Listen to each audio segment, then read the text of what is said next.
What's up, everybody? Alita Manny here, back in with another Street Fighter Jada Toys figure review. I'm going to be reviewing the Ultimate or the Ultra Street Fighter 2 Final Challenges Vega figure in all his beautiful glory. There he is. I'll be getting him out of the packaging after a quick look at the back right now. Without further ado, let's get straight into it, shall we? And bless that guy. So for the accessories, he comes with two claw hands with a lot of detail up close, which I didn't actually notice, but he does have nails actually sculpted in. They're not painted in because Vega doesn't usually paint his nails like a gay. Yeah, the same one with the right side, except this one is gloved. He comes packaged in with the fist hands, and especially with the claw hand, which is really nice. And speaking of claws, he also has a detachable claw because in the game, you know, he has the option to fight without the claw. And yeah, he's got an effect with it, which is, I gotta say, it is so gun. It is so fun and gun to play around with.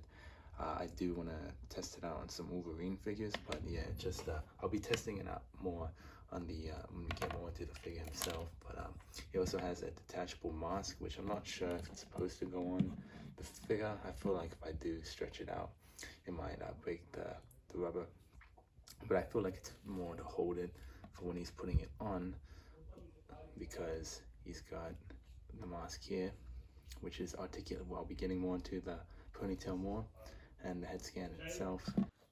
And he also has this waist accessory, which I'm not really sure what to call it.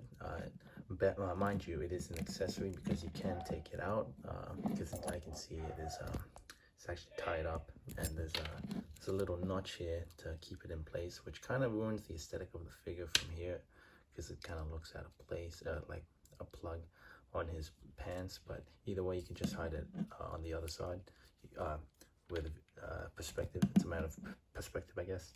And it is also bendy wide, which is really cool. It's also going to be a really key. It's going to make a lot of photos look a whole lot better. And speaking of which, let's get more into the figure himself. So overall, such a cool looking figure, man. I mean, he is so toyetic. Vega was always one of my favorite villains from the Street Fighter franchise. Like games, I always played as him for in any game that he was in. I always played him because he just looks so cool, man. I mean, mind you, this figure is based on the 2000 is on his Street Fighter 2 look and Street Fighter 4 look. So the tattoo is very pink, and like I can't lie, it isn't the best painted. It's painted nicely, sure, but it's like doesn't look like a tattoo like in the Street Fighter 4 design. I know this is Street Fighter 2 look, so it's not a big deal, and this is just me yapping and making minor complaints.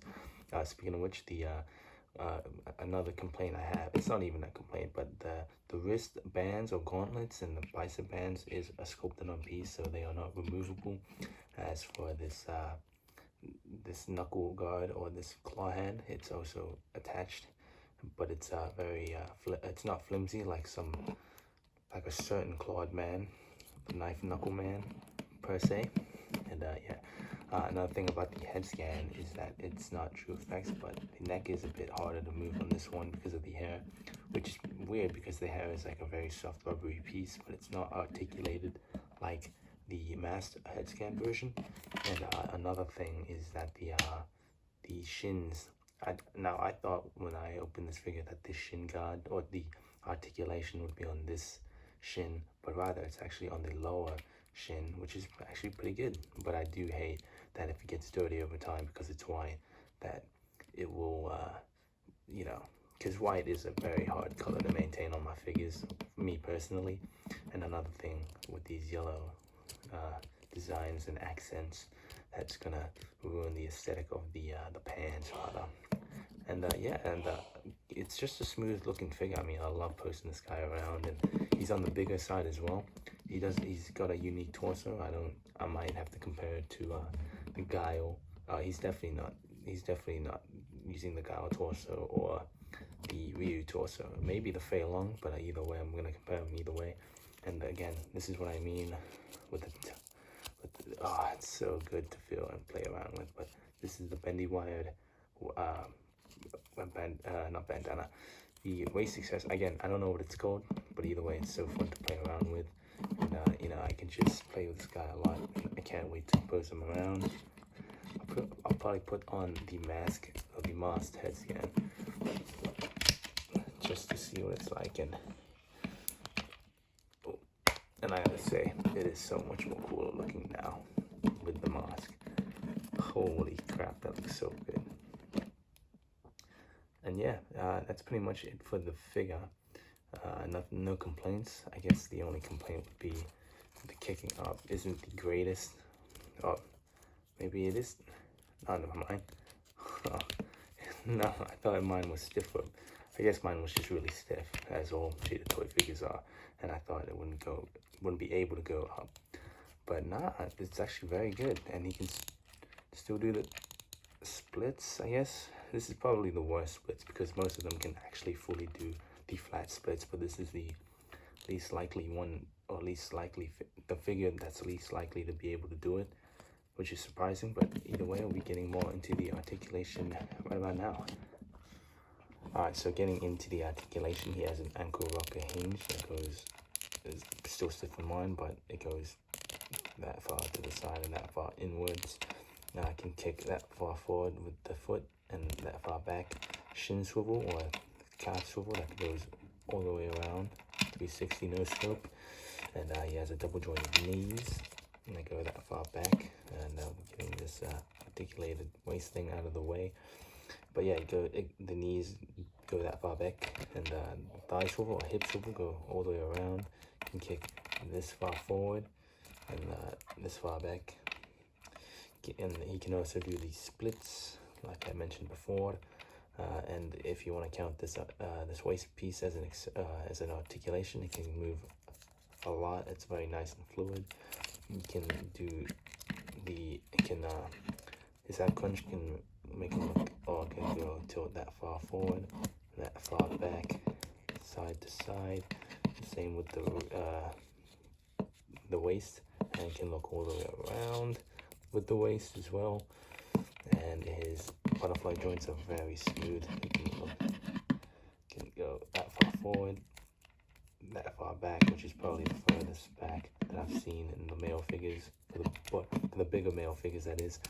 He's got a arm that can go, he's got an arm peg that goes that far up, can go all the way around, bicep swivel, double jointed elbows, and a hip swivel or hand swivel, and a hinge at the wrist that's really tight.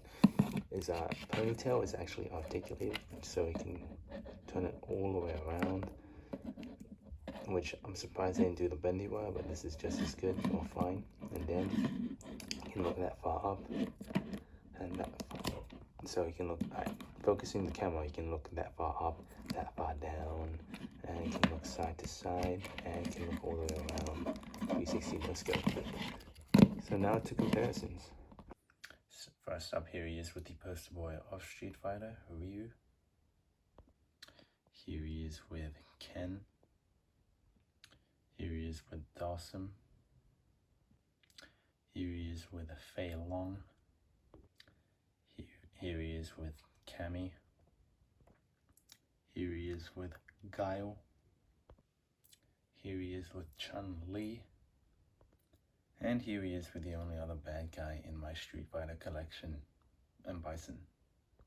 So all around, a very cool figure, man. I would highly recommend. I actually found this out in the wild in my local Target, so I would rather get them in store than online, because the prices for these are kind of fluctuating and the inflation is crazy. So I'd rather buy them in person because this figure is worth it. It's not like $30 in my local Target, so I'd say it's a steal. Not really. Either way, cool figure. Highly recommend it, and I hope you recommend this video to your friends and family, and you like this review. And hopefully I'll see you guys on the next one. Thank you for watching, and bye bye.